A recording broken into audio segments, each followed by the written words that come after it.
Hello and welcome to YHTV's Trinity of Life. This is episode 57. I'm Christina Suzama, your host for this program. Thank you so much for joining me as I continue to explore the wonderful world of healing arts, meditation, therapies, and the many modalities of helping each of us find balance in our individual journeys.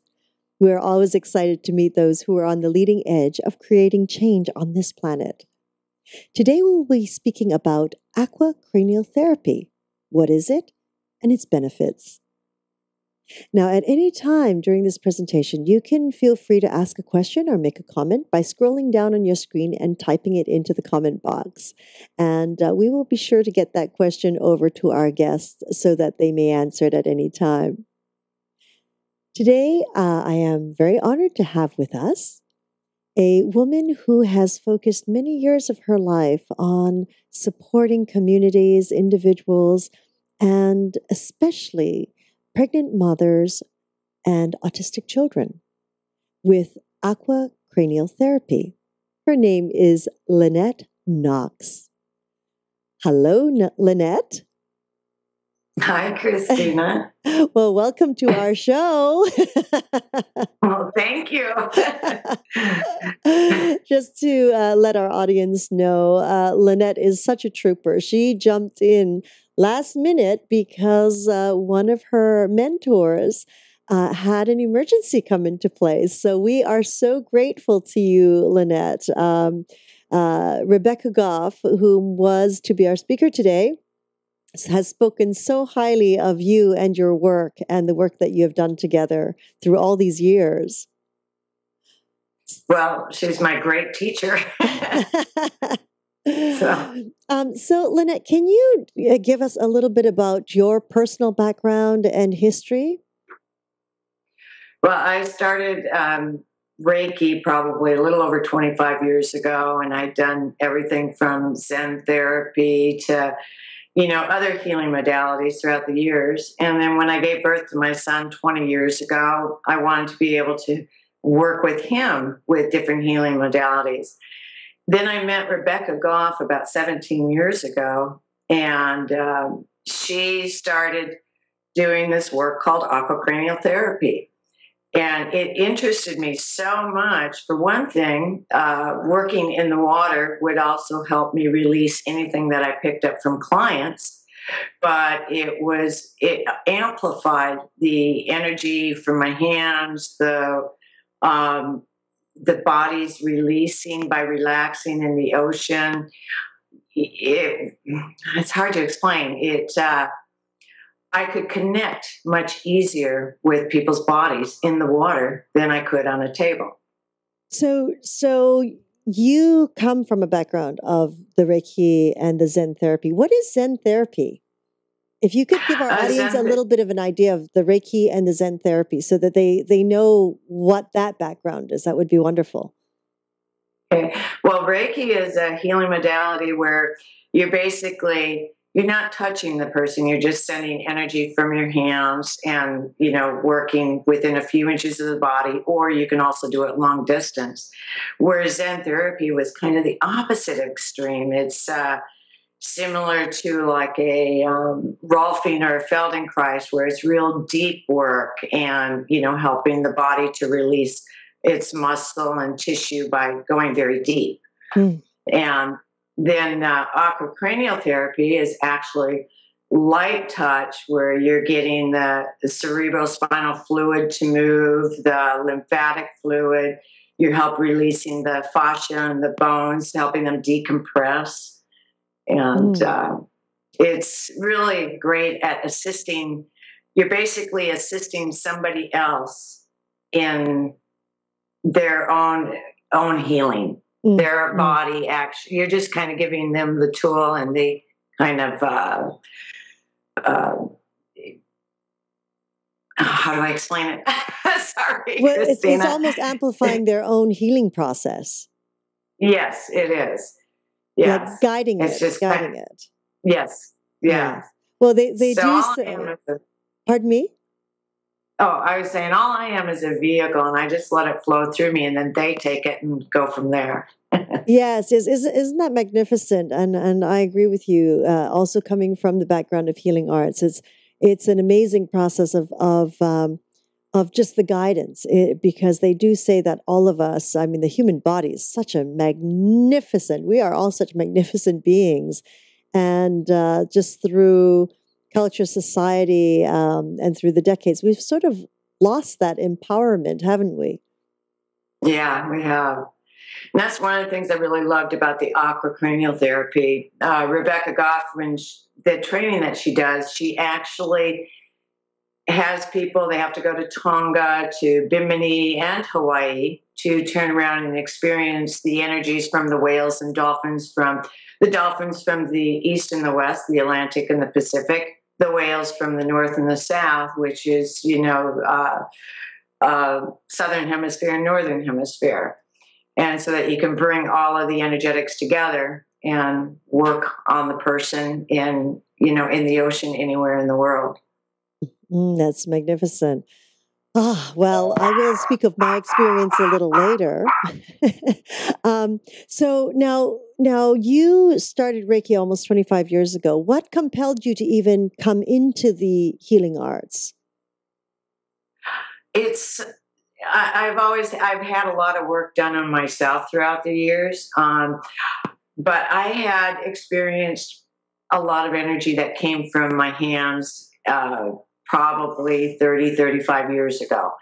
And it was actually to a point where it scared me because I had burnt the fingertips. It was like black lines where the lines in my hands were. Mm. And so I kind of stayed back from it for a while. And then I wanted to learn what it was I was feeling coming from my hands. And so that's where I started with the Reiki, and then of course the Zen therapy, and, there was just all these different modalities that I would try along the way until I got comfortable and understood that this wasn't weird. It was actually normal. It's actually normal when you learn to connect with it. How exciting. Isn't that exciting when it comes to fruition, like everything begins to come together? Yes, it is. It definitely is. And I mean, I worked in the corporate world, so I only did this on my spare time till I retired 10 years ago. And, it was just, working on my son, family, friends. But of course, with Rebecca, right when she started this, I would go to all her classes and everything, 17 years ago, just because it was really intriguing. And I would see so many different things shift in people in the water that it would just blow me away. Mm-hmm. And I watched things from children that had cleft palates come together. I watched the autistic children that I work with. I'll have one that the leg is crooked and they're wanting to put him in a brace. And by the time we get done working on him, all of a sudden you'll hear a pop and the leg will straighten out. And he'll get up and go to walk and fall down because he wasn't used to walking straight. Oh, how magnificent. How magnificent. It's, it's amazing. As I said, our bodies are such magnificent, magnificent vehicles for us. And if we just knew how to connect the dots or help realign the dots, it's amazing the sort of work that you do. So some people might be, okay, so we spoke about the Reiki, we spoke about the Zen therapy, which, my goodness, I haven't experienced that. I would like to try that one. Now, with the aquacranial therapy, do you need the background? Like, of course, people here might have heard of the craniosacral therapy, which, you're on the table and it is connecting and working with the spinal fluids. Is this very similar to aquacranial therapy? Is it very much in alignment with it? Or is it completely different? Myself personally, I mean, I've done cranial sacral classes after I learned aquacranial. Kind of did it opposite. I feel it's very different from each other. Mm-hmm. I don't find the similarities there. Because in the ocean, you're also working a lot with the whale and dolphin energies, and the movements seem to be different. There might be one or two things that seem a little bit similar to it, but to me, it's very different from just cranial sacral. I shouldn't say just, because cranial sacral therapy is spectacular, but compared to cranial sacral therapy on the table, right? It's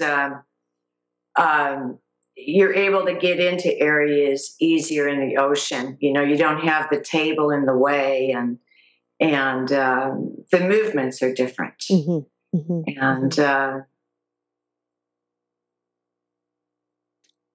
that's wonderful. Now, with the aquacranial therapy, I mean, I'm very happy to say I have been able to experience that with Rebecca Goff when I was pregnant at the time. And it's sort of amazing to be in a wetsuit. Actually, I was in a double wetsuit. I was in a double wetsuit floating in the water. And this was off the shores of Maui. And it was cold to begin with. Because, of course, I do believe it was in January or something like that, 2 months before I was due. And it was quite an experience, which just the magnificence of floating in the ocean with almost like, it's almost like zero gravity, if I can say that. Yeah. So once I felt that I was able to get over that initial fear of sinking, even though I'm in a wetsuit and they make you float, right? And it's a double wetsuit. It was such an amazing release just to be able to float safely in the ocean and feel so secure. And through the therapy, I do believe Rebecca was also using a tuning fork at the same time. Yes, she does. So can you speak on the process? Is this the same process that everyone would go through, that you would also take children through? It depends on the person's body, and children are much quicker to shift than us that have had adults that have, added 30 years of stress onto our body or whatever. Kids tend to let go very quickly. So they might only be in the ocean 5 or 10 minutes at the most. Rebecca does use the tuning fork on children and adults too. I've had the experience of Rebecca using the tuning fork on me, but I haven't been trained in that yet. Oh. And so I've used it with Rebecca, but I will not use it without her because it is a very powerful tool. Yes. And, and it's the same with the crystal bowls I use. She's taught me those throughout the years. But the tuning fork, it's really it takes it up another notch, and you just got to really know what you're doing with it. Right. And I'm assuming also, depending on who you are working on, if that individual is ready to have the heightened frequencies as well. Now, the bowls, you take the bowls into the water? Well, in fact, whenever I travel to Bimini with Rebecca, she requires us all to bring our bowls. A specific bowl? Because there is a chakra to each, connected to each bowl. So which one is the one that you would bring? Well, it depends on which one she wants me to bring. I've got a couple of them. She's got a whole array of them. I mean, she's got them from white gold to yellow gold to silver to, the ABCD. I actually had the privilege of taking care of her bowls for a while she was in Tonga and got to play. Wow.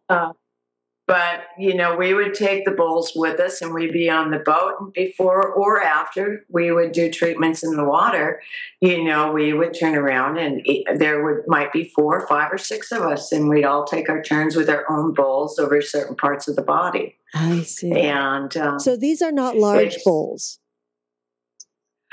They not really large. In other words, but they can be 18 inches wide. Yeah, I was going to say that's really large. These are crystal bowls. Mine went in a backpack with towels around it, and mine has gone to Bimini. It's gone to Tonga. It's gone to Bimini a few times, and then it's gone to Tonga, and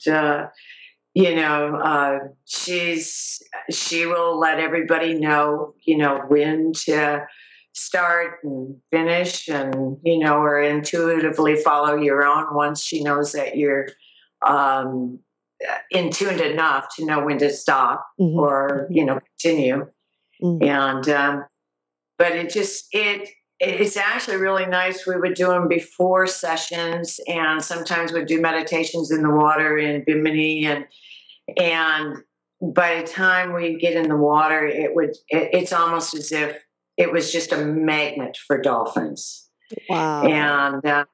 And we'd be in there with all of us in a circle with our heads together, and Rebecca would be at my feet, and all of a sudden out of the blue here would come a whole school of dolphins aiming right at us and going underneath us, jumping through the middle. It was just, every time I've been to Bimini with Rebecca, it's been incredible. And because also in Bimini is where you train to do work with children as well, because I remember I was trying desperately to get out there to actually film the work that was being done.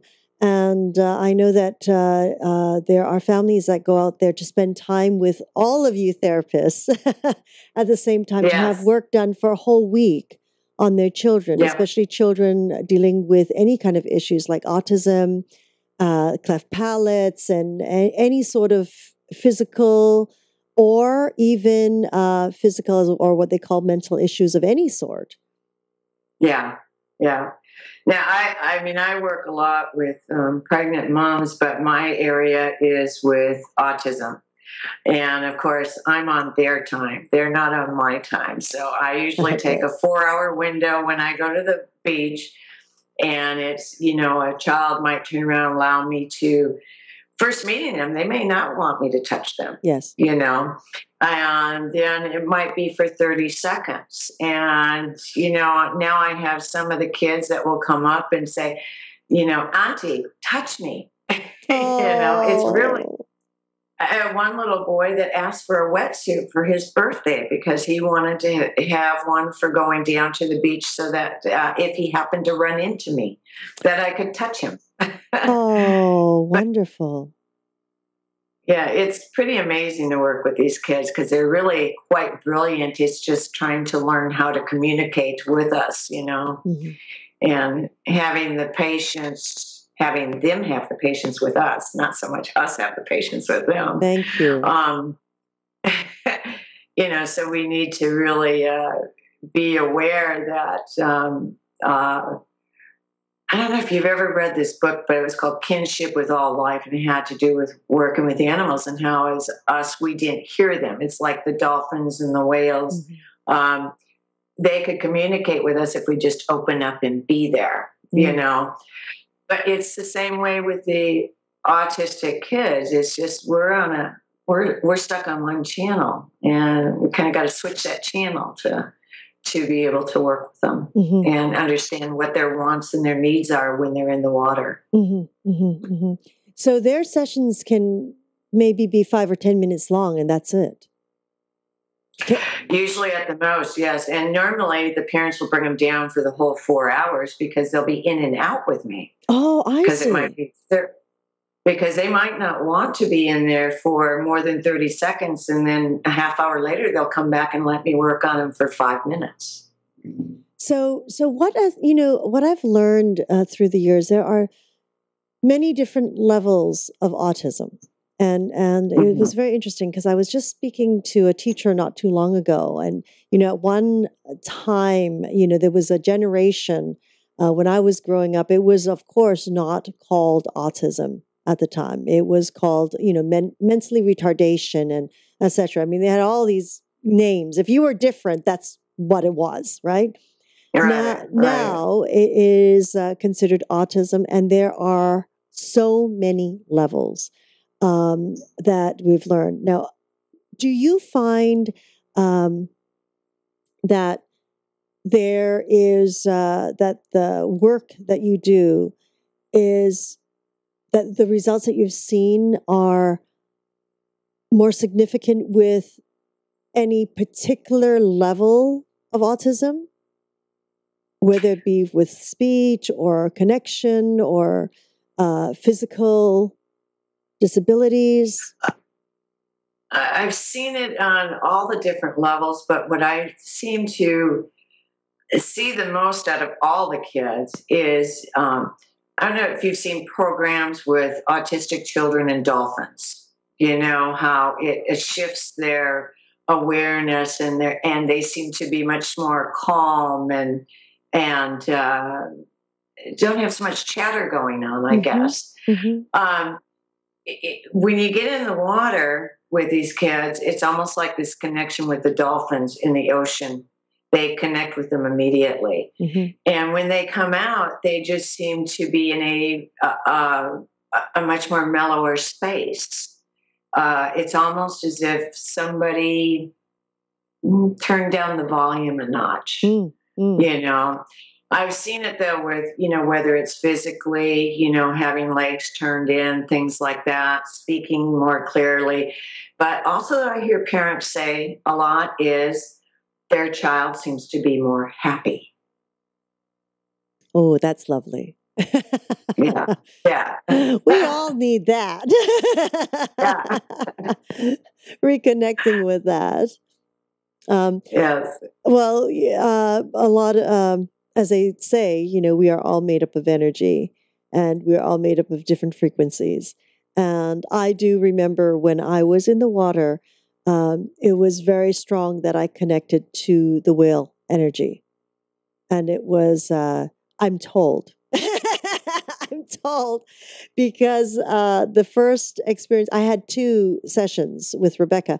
The first experience was um, really wonderful, and I went to Never Never Land, I call it. The second experience with the tuning fork, and I do believe there were two other therapists in the water with us. So there were, I do believe, one or two other people in the water with us. I do not remember much from that. All I was told was that I had begun spinning and begun Yeah. vocalizing almost like a chant that I have no idea. It's on video somewhere and I haven't rewatched it yet. I And was going to say, was I one of the therapists there? I'm wondering if you were, because if you were living there at the time, that could have been it. It was, now I really want to rewatch the video to see if it was you in the water with us. But supposedly, my body was getting cold, and those of you who were around me were trying to bring me out of it. But I just decided that I wasn't coming back yet. So it was very magnificent, and I could remember the visuals, but I could not remember what was happening on the physical side. So it was such an experience. Now, do you find any of the children reaching any of those states of being, or are they continuously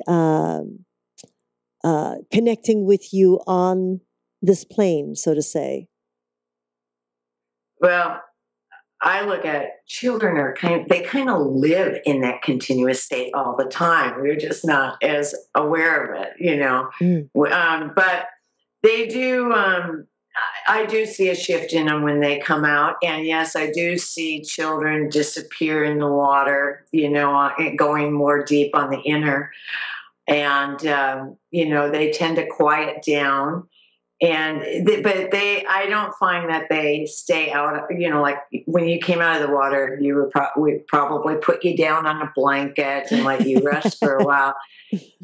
Kids might last only a couple minutes and they're off and ready to play. It's not that much different from the world that they live in, I believe, but I just, it is a very altering thing. And so even with the kids, I make sure that I take them out, I'm with them, and I have them lay down for a bit before I let them take off and go anywhere, Mm-hmm. So, but and they spin so easily, kids do. Oh, they're so connected. Yeah.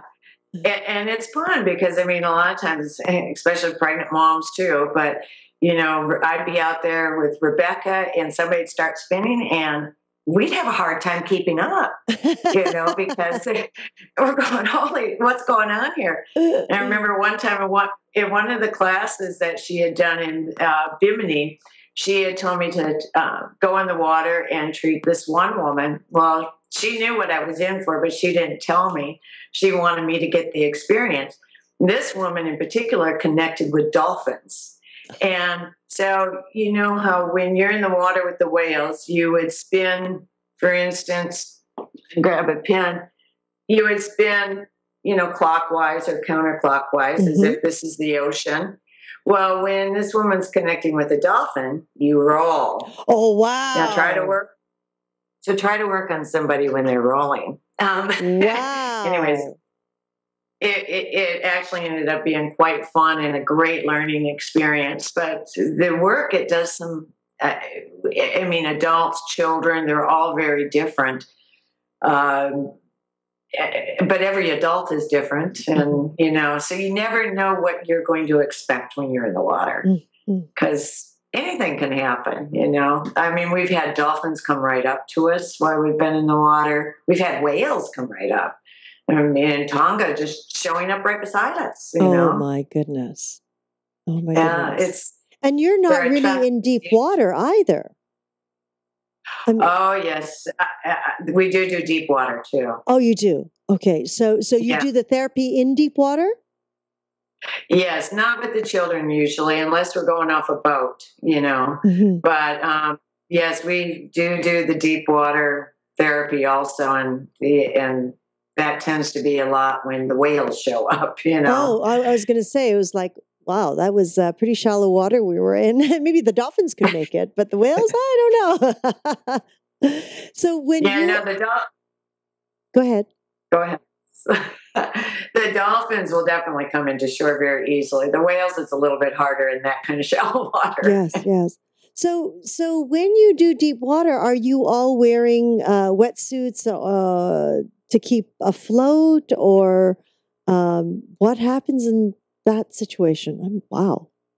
I'm curious. I wear a wetsuit no matter what water I'm in, just to keep my body warm, because usually when I'm in the water, I'm in there for 4 hours straight, because, I'm getting people in and out, and laying one down and, getting somebody else back into the water. But, so yes, we wear full-length I wear full-length wetsuits. Some people don't. Rebecca doesn't. She just floats, But she's great at that. But I wear a full-length wetsuit because I chill so fast, so easily, and it assists in floating. Yes. When you're out there in the water. So,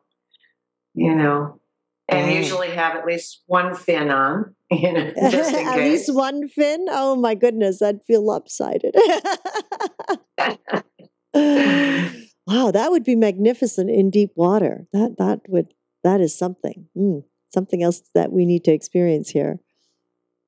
Well, she does these classes in Bimini, and in Tonga. And if you ever go on one of those, she does do them in deep water. Rebecca does. Oh my goodness. So, I would have to get over my fear of water, of deep water.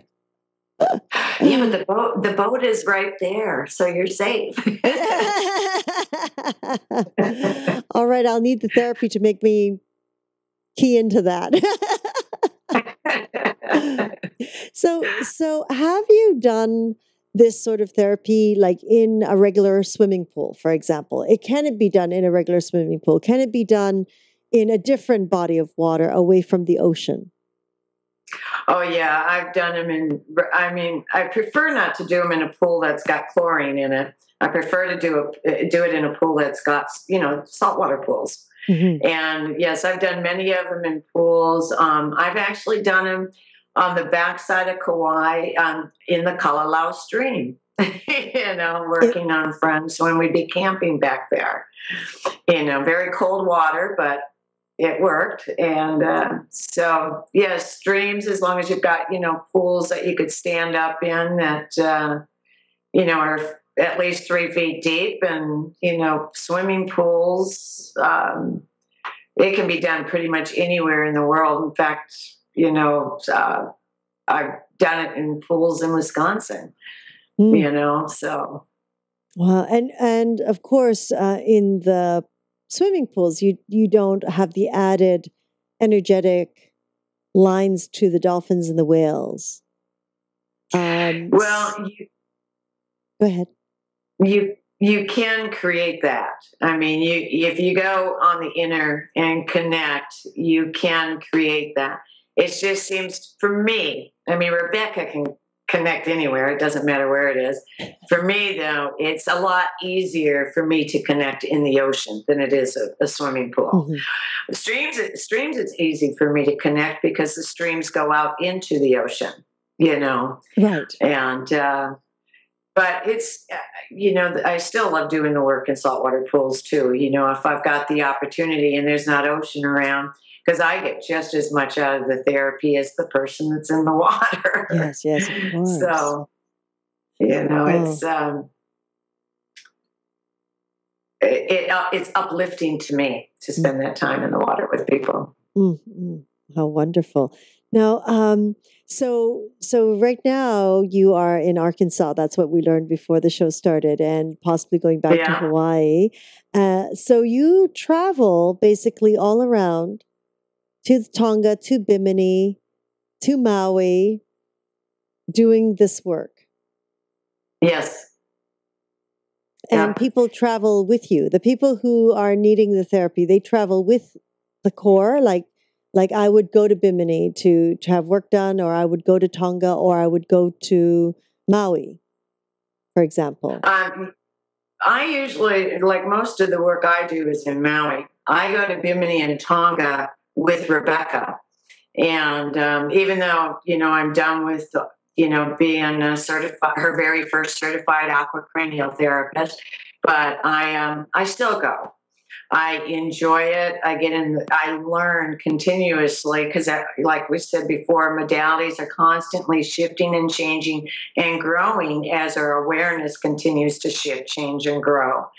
And so it's a continual learning thing. And, but I'll go along, and Rebecca will usually have, depending, it could be 10 people or 20 people that will come out and join us, and we get to play and work on people. She will do, and it changes. Every one of these trips are different from each other. One could be where go ahead. Oh, well, I was going to say, Segovia here just pulled up a clip of you all. I do believe this is off the coast of Maui.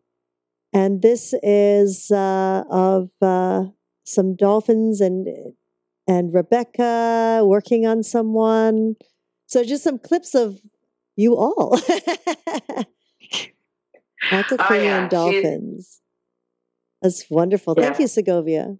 Sorry, we didn't give you the warning. That's okay. Rebecca's got some great clips on her aquacranial.com site, of Tonga and Bimini and Maui. And, it's just, it's a pretty special trip to take. Yes. If anybody can attract whales and dolphins on a trip, it's Rebecca. It's Rebecca. Well, she's spent so much of her life helping them and saving them and doing work with them that it's truly a gift. and her connection sounds magnificent. So now you work in pools. So it really doesn't matter where you are. You can actually work on anybody as long as there's a body of water, and you can connect in. You can work on the individuals. So we've spoken about the effects on children on autism and how wonderful your results have been, and how you really focus on that area. What do you suggest? I mean, what do you suggest for parents to do? Because when a parent finds out that their child could have the potential to be autistic, of course, when they're very young, sometimes you can't tell when they're first born. What would you suggest? What would you, through your experiences, what would you suggest to help those parents? Because when they find out that their child might have this imbalance in some way, the sooner that they receive assistance or support, the results have proven to be much better in the journey that these children are going to take. So what could you suggest for them? Well, the earlier, the better. I mean, I've been there for births, and as soon as a baby has been born, work on them in a tub of water. I know Rebecca does this all the time too. I have children that come down to the ocean and that are 2 weeks old, and we'll put them into the water. It's interesting because the pregnant mothers that I've worked on, I'll work on them through their pregnancy, and then I won't see them for 6 months, and they'll come down with their child, and that child will recognize me even though it hasn't met me outside of the body. Outside of the stomach. And so, they get all excited to see me, and they lay right down in the water. They're ready to have me work on them. It's pretty amazing to watch. I would just say the earlier you can get them in to get work, the better it is. Mm-hmm, mm-hmm. Now, this is children who are autistic or not, don't have any imbalances. Is that correct? Yeah. Because, I mean, imagine coming through the birth canal. It's you can tweak out your neck, and, the skull misforms a bit, and, working on them immediately. I mean, they're just so fresh and vibrant and aware in that moment that all of 10 seconds can make a difference, as far as working on them. The skull will shift within moments, it's pretty amazing to watch. Mm-hmm. Oh, I would love to be on your end, feeling that. I think that's fantastic. Oh, thank you, Segovia. He's just brought up some photos of babies in the water having the work done. Beautiful. Thank you. So that's magnificent. I do look forward to the time when I can bring my son to have the work done over there with you all in Maui, since he had the 2 sessions while he was in my belly. And actually, I think as an adult, it's such a magnificent experience as well that people, if they can get over to you and Rebecca over in Maui when you're working together, that would be magnificent as well. Do you do a lot of work with adults too? Yeah, I do. I definitely do. In fact, I work on the pregnant mothers also after they have the child. It's one of the biggest. It really helps de-stressing the body, decompressing it, after giving birth. And it's also doing your children a favor by taking care of yourself, Yes. because we tend to be much happier if we're taken care of too, Sure. So, I definitely work on adults. I get people calling or emailing, all the time asking if they can get a session. And if I'm not in Hawaii, then I usually refer them to Rebecca. So. And if Rebecca's not in Hawaii, she refers them to me a lot of times. Right, right. So The adults that you have worked on, are they usually connected in some way to the children that you've worked on, or could these just be people who would like the therapy done? Oh, they're just people that would like the therapy done. It could be somebody that has been in a car accident, Mm. somebody that's got, a lot. It's really great for, pain relief, sports injuries, stress management, relaxation. It's really, I'll get all kinds of people that will call me up and, just say whether it's an injury or whatever that they would like to try the aquacranial sacral therapy. Hmm. Hmm. Excuse me, aquacranial therapy. Hmm. Hmm. Um, anyways, it's just a good overall mind, body, and soul experience, by getting the therapy done. And through this, like for example, people might go to see a chiropractor, right? They would need X number of adjustments to keep everything aligned, hopefully. uh, with, let's just say I am to make an appointment with you. I have no idea how this works. I'm going to make an appointment with you. Is there an average number of sessions that you would recommend for an individual? There's certain different art forms that say, you should have a minimum of 3 or a minimum of 6. Is there any numbers that people can sort of, if for their linear mind, wrap around?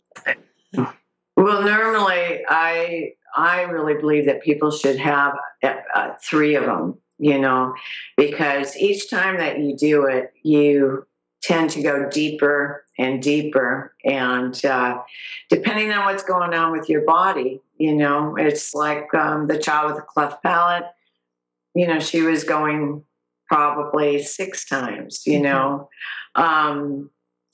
autistic kids that I work with, I do a free clinic usually every month or 2 months every month in the summer usually, and maybe once every 2 months in the winter. They just show up for every one of them because they like having it done. But most people, I would say, I would go for a minimum of 3 treatments, and I think even after having the first treatment, they would see and feel how incredible the work is and want to come back for 2 more anyways. Right, absolutely. So, well, it gives people an idea, like if they're come to Maui and it's specifically for this, to book in and make sure to reserve the time and the space. Because isn't it certain times of the day that are best to do this sort of work before the sun gets really Yeah. hot? Well, and also usually earlier in the morning is better because the ocean is a little calmer, and it depends. Sometimes I work on the North Shore, so I also look at the tide charts. Mm. And so I look for the tides going down for me to do work in the water, and but usually most of the therapists prefer doing the aquacranial in the morning. Mm-hmm, mm-hmm. That means It's getting up not early. not so choppy. Yeah, the water's not so choppy early in the morning. Right, right. So, and you all mainly work off of Maui, not on the Oahu or not on the Big Island. No, just Maui for me. Is there a certain reason for that? Because I know Rebecca's mainly stationed in Maui as well. Well, probably because that's where my house is. Oh, there you go. I mean, don't get me wrong. I have done work on Kauai. I've got, when I've gone traveling over there to visit friends, I'll get people that will ask me to do, aquacranial work on them. But I don't specifically travel outside of, Maui to do the work. Right, right. I see. Well, that's really wonderful. Just for those people who may be interested, Lynette, in the possibility of learning this craft, and this could be a Rebecca question, but I would think that you've been with her for such a long time and being one of the first trained to do this kind of work that you might know. Does an individual need to have like a licensed therapist background or a massage therapy background in order to learn this? Yeah, you do have to go through and get your massage license, So whether it's an MAT or LMT, you've got to be licensed therapist. And then you get to do the hours with Rebecca also on top of it. Oh, I see. So these would be sort of like extra credit hours or Well, you need to be a licensed therapist, a massage therapist, and then to get to be a certified aquacranial therapist with Rebecca, you actually go through classes with her right, to do that. right. I see. And so it's on top of the massage therapy. And how long is the workshops, or is there a series of workshops that one would need to do? That would Do you know? probably be more of a Rebecca That question. would be I've done okay. so many I've done so many workshops with Rebecca, even when I wasn't doing the licensing with her, Right. that I couldn't tell you because I think I've done Bimini 5 Oh times. my I know goodness. I've done, yeah. So, and Tonga once and Maui, I can't tell you how many times I've been to her classes there, Right. so yeah, she would have to tell you that one. Well, that's good. And so at But least we know that I, you have to have some sort of therapy background and certification in order to approach this form of therapy. Yeah, and she does all kinds of classes. I mean, you can see them on her website. I know she's got one coming up in Maui. And then, sorry, I was trying to see if I could see it, but I can't with you up here. But I know that she's got one coming up in Mount Shasta in California, I think in October. She's got Tonga, she's got the Silver Banks, and then she's also got Bimini, I know, coming up. And she's probably got all those on her website, but she's got all different types of classes going on. So you don't have to be a therapist to take a class, because I used to take her classes before I became a licensed therapist. I just couldn't practice on anybody. I see. Oh, okay. But then you had your Reiki certification though. Yeah, but I did it mostly to work on my family and friends. And then she had talked me into actually going through to be certified in aquacranial because I love the work so much. She goes, you should do it all the time then. Oh yeah, So, absolutely. Yeah, it is a yeah. magnificent form. It really is. It's not invasive in any way. It's so freeing, and it is quite, even for people who may not have ailments. I would highly recommend this form of therapy. Having gone through it myself, I do believe that it supported the pregnancy, it supported the child, but being into body work myself and experiencing so many forms, this one is really magnificent, and it is hard to explain. I at the beginning of this interview, it was, as you said, oh, it's kind of hard to explain, and it really is, because it's almost so. It brings you in a state of almost stillness, Yeah. where you are allowing the body to heal and adjust on its own. And the technique just brings everything into alignment without any twisting or turning that is brought on by us. It is brought on by the individual, all this dolphin spinning. What I like to say is it awakens each and every cell in your body. I mean, it was one of my experiences, what insights that I got when I was working on somebody was I could actually see the mitochondria in a cell lighting up and the fluid around it just starting to move. And it was just kind of like, wow, what in the world? And it was rejuvenating for the cell. It was waking up each and every cell in the body. Well, to be in the water and also to be in salt water, just the frequencies are so different, aren't they? It's just magnificent. Yeah, really magnificent.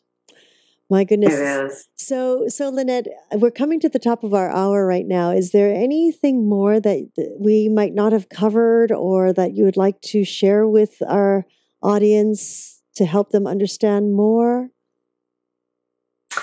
I would just say, if you haven't got to experience it, just give it a try because it's pretty spectacular and pretty awesome. Or if you ever get the opportunity, do one of these trips. I mean, it's I've done it, like I said, 5 times because it was so awesome, Right. And it's good for anybody, whether you have an ailment or not. It's just really balancing for the mind, body, and soul. So. Well, hopefully one of these days that we'll have the chance to take one of these trips with you. I'd like to swim with the dolphins and the whales. And it's fun. It's all on their grounds, though. They got to come up to you, and they do. They love to play with you. That's wonderful. That's really wonderful. Well, thank you so much, Lynette, for taking this time with us. I really, really appreciate you and your openness to just dive in. Dive in and connect. Thank you. Yeah. Well, thank you, Christina, for getting the word out to people. We really appreciate it. Yes, and for those of you who would like to connect with Lynette Knox and find out more about her work, her website is mauiaquacranial.com. And of course, you will see it right below this interview on our website. And you can also connect with her through Facebook as well and learn more about it, especially if you would like to have more information or even book an appointment with her. So I really encourage you to do so. I would also like to thank the Yoga Hub team for making this possible, and to each and every one of you for joining us on this new platform of education and information. We're grateful for your continuous support and look forward to hearing your feedback on how we can serve you better. We invite you to join us live on Tuesdays for Magical Medical Tour at 10:30 a.m. Pacific, 1:30 Eastern. Wednesdays for Trinity of Life at 11 a.m. Pacific, 2 p.m. Eastern, followed every other week with Flowing into Awareness with Anatara. We're always open to hearing back from you of any comments or suggestions. Please give us a call at 818-LETS-TALK. 818-LETS-TALK. Thank you so much for joining us. And until next time, namaste.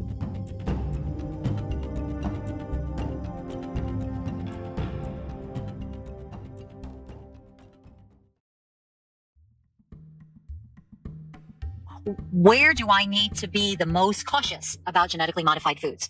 And I think there are 2 examples that if folks can follow this, they will go a long, long way of making sure that they don't have GMOs in their diet.